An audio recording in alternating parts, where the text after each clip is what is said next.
Brandon Hoffler here at Beast Fitness in Potsdam, New York. You may remember me from such videos as how to clean and press an axle with a national USS record holder, and wow, that's a big hairy man. Anyway, today we're going to be talking about the log, more specifically how to clean and press the log. If you had watched the axle video, I will be talking quite a bit about that, as a lot of things are very important. It's a clean and press. There's a lot of things in clean and presses, regardless of the implement, that are very similar. It doesn't matter if it's a bar, axle, log, dumbbell, keg, sandbag, block, whatever. There are a lot of components that are very similar. So let's just start off and do a quick review. And three things in the clean that I really want to talk about. There's the hip extension, there's the turnover, there's the rack position. These are all different in the log, but they're also very similar to that of the axle or the barbell, right? So in a hang clean, in a clean with a bar, we have this nice hip extension, we have a nice shrug and pull up, the bar turns over, and when it turns over, it's pretty much turning over in a point, in an instant. It doesn't turn over gradually, it's boom, turns over. And we end up in a front rack position. On the log, we have a hip extension, we have a turnover, we end up in a rack position. But it's a little different. Let's take a look. The first thing we're going to do with the log is we're going to deadlift it and put it in our lap. The lap position is used in a lot of events, not just the log, but a lot of other events, like loading events, whether it's a stone, a keg, a sandbag, a person, or whatever. I don't know if there's a lot of person loading events, but if you got to put a dead body in the back of the car, this may be useful. Please don't tell anyone I said that. Anyway, we also see it in carries. Sometimes we want to get the implement high in our chest, so we will lap the implement. So let's take a look. It's a deadlift to start, so set up like a deadlift. Any cues you like on a deadlift are useful here. Yes, the weight is a little further out. Yes, it may be a little more like a straight leg deadlift or a stiff leg deadlift. Same principles apply. Once we've deadlifted the weight, we're going to sit into a nice squat. Now I'm pretty bendy, so I can get into a nice deep squat here. The thing is, check it out. Look, Ma, no hands.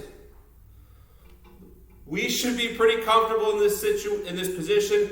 This is an opportunity not to rest, but to set ourselves for the rest of the clean. Now, if you're a little less bendy, you may kind of end up like this. We want to watch out for one of these, right?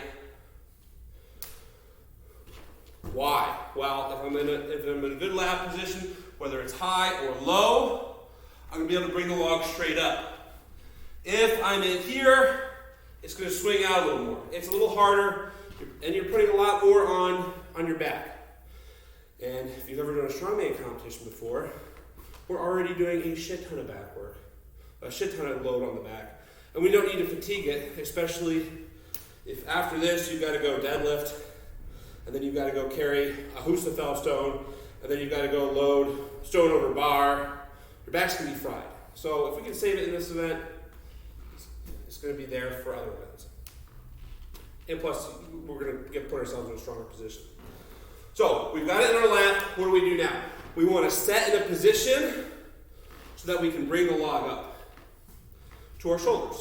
That's what I mean by bring it up to our shoulders. Or if you're doing a Viper press, a one motion press, all the way up overhead, which we'll probably cover later. Okay, so we're in the lap position. What we're going to do is get the log high, get a strong upper back, and we're going to come out of that lap position, that squat position. And it starts off kind of like a front squat.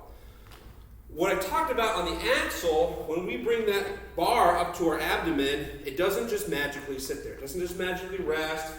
We are actively holding that position. We're braced, Our bellies are strong, our core is strong. Maybe we've got that belt low and we kind of get one of these going on, right? An even bigger shelf. And our upper back is actively holding that implement in place. So the same principle applies here. Let's just talk about that. All I'm going to do is bring it in the lap. I like to think about trying to inflate my belly underneath the log. And that way, the shelf kind of builds underneath the log. So I'm going to inflate under the log. I'm going to use my upper back to hold it in tight. And I should just be able to stand up and the log's not going anywhere. A lot of times what you'll see is people go to clean and it does one of these. Which means now the log has to come up a lot more on the turnover. Which is one of the next things I want to talk about. The turnover. When we have a bar, it turns over in an instant, very quickly. It is really hard to do that with this big, thick, bulky log. You can do it, but it's going to be very challenging when you start approaching maximal loads. So we want to use this awkward implement to our advantage. Now, I don't know if you guys knew this, but round things roll. Yeah, they roll. So we're going to use that to turn over the log. We're not going to turn it over an instant. Rather, we're going to roll it up our torso onto our shoulders. Yeah, that's super easy, way easier, significantly easier. That's the word I want to use, than turn over in an instant. So, what we do, we lap it, we get it in position, we inflate our belly underneath the log, upper back is strong. We come up out of that front squat. We want to use our hip extension to create a nice drive, to give the log momentum. We're going to roll it up. Watch for that hip extension, watch for the roll.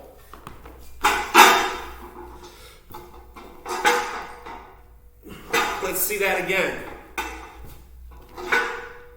Let's watch that again, but from the side.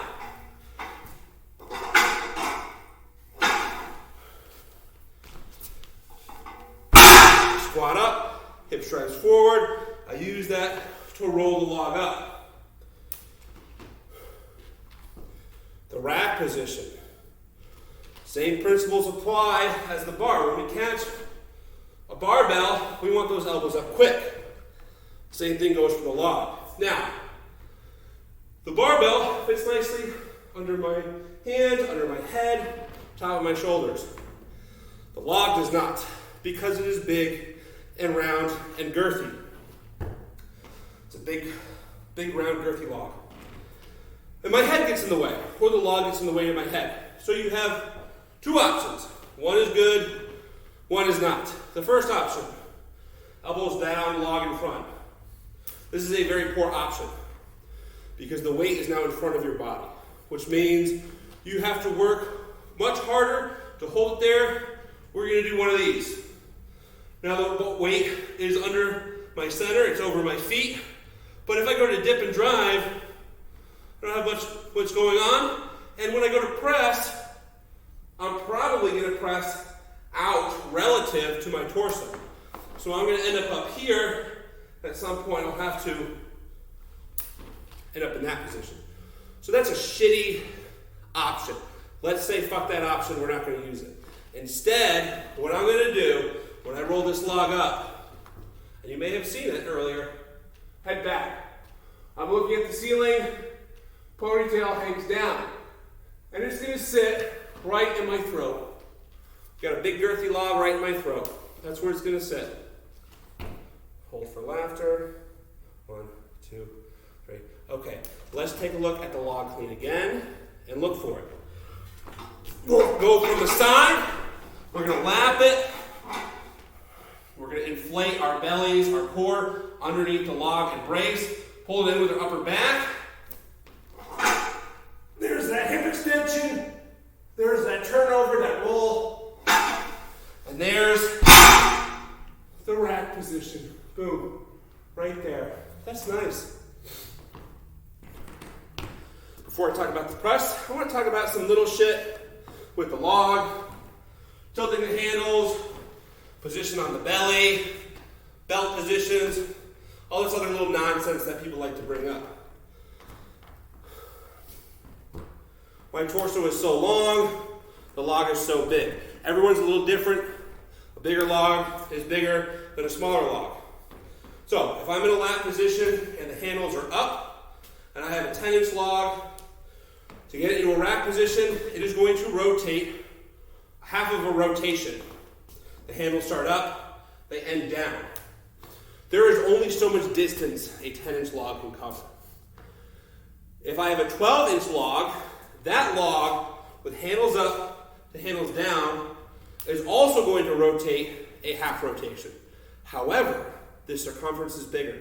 So half a circumference of a 12-inch log is more distance than half the circumference of a 10-inch log, meaning that it can travel a further distance.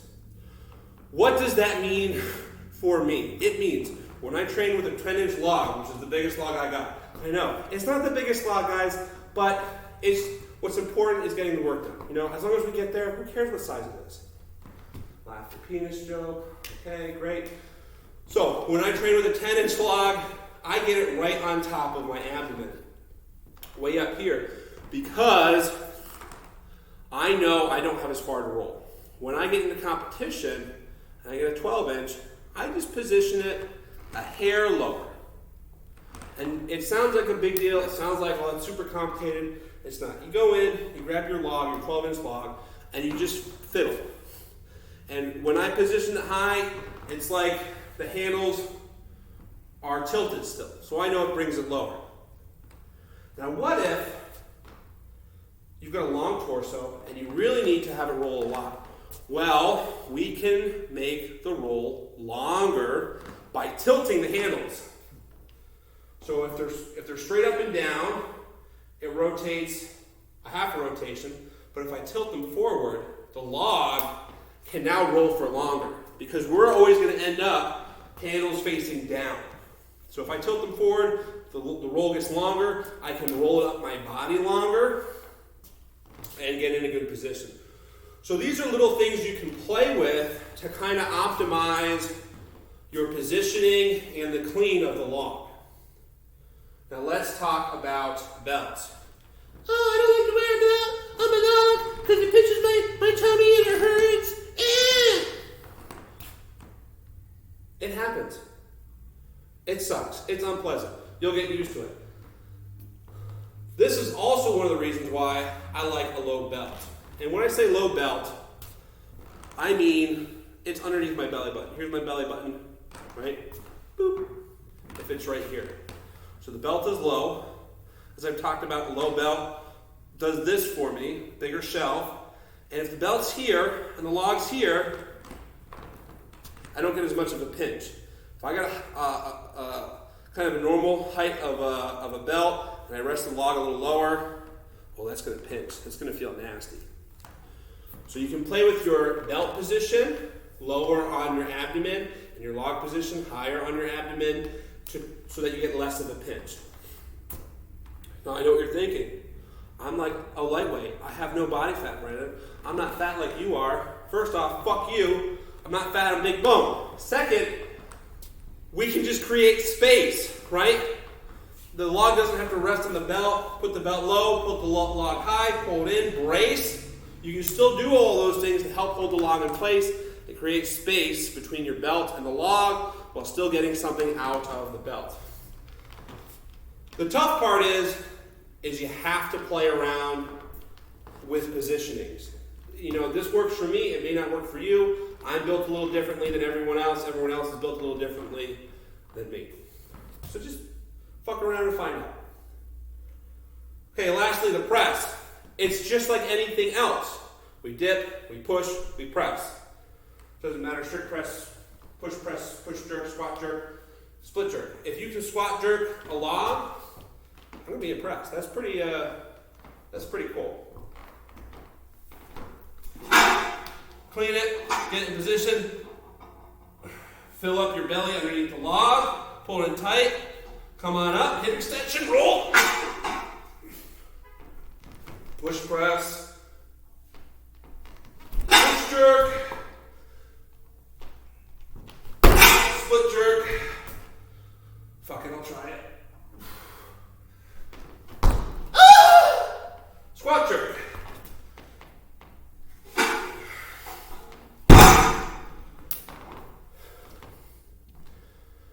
Oh, I just demoed how to do for reps, right? When we come back down, we don't want to end forward. Head back, lob in the throat. Elbows up. Last thing I want to talk about is the one motion.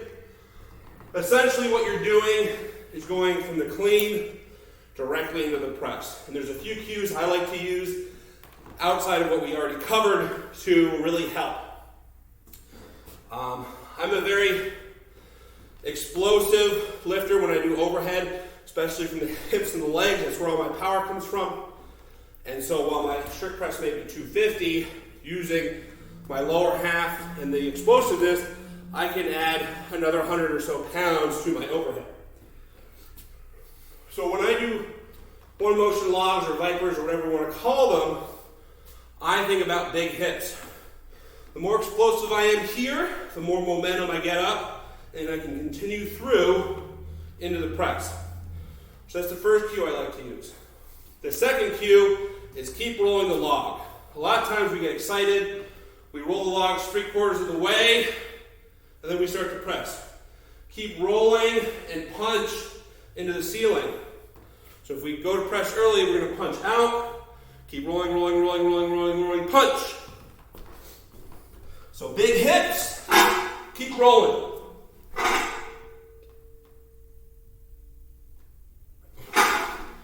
Now if you're really bored or want to try something different, you can try a viper jerk.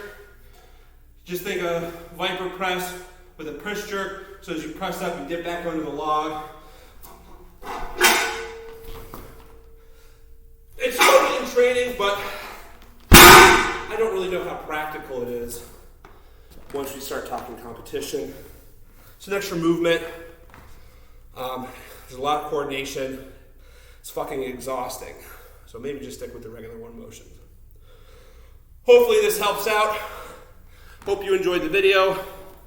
We'll try and get a few more out when we can.